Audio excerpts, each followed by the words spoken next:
జనాభా ప్రాతిపదికన మద్యం దుకాణాలను అందుబాటులోకి తెచ్చేందుకు తెలంగాణ రాష్ట్ర ప్రభుత్వం పావులు కదుపుతోంది. బెల్ట్ షాపులను నిరోధించడం, ప్రభుత్వ ఖజానాకు భారీగా ఆదాయాన్ని సమకూర్చుకోవడమే లక్ష్యంగా అడుగులు వేస్తోంది.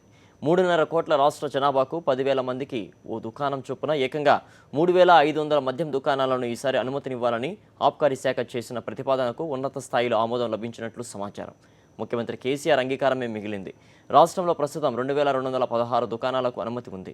వీటిలోనూ రంగారెడ్డి, మెదక్ జిల్లాల పరిధిలో లైసెన్స్ ఫీజు అధికంగా ఉన్న కారణంగా 100 దుకాణాలను మద్యం వ్యాపారులెవరూ తీసుకోలేదు.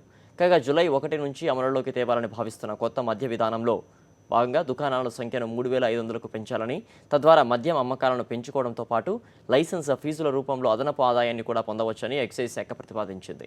దీంతో ప్రతి జిల్లాలో 100కు పైగా కొత్త షాపులు వచ్చే అవకాశం ఉంది. ఈ నేపథ్యంలో మంత్రి టి పద్మారావు గౌడ్తో ఎక్సైజ్ కమిషనర్ ఆర్వి చంద్రవదన్ తాజాగా సమావేశమై నూతన మద్యం విధానం విధి విధానాలను వివరించారు.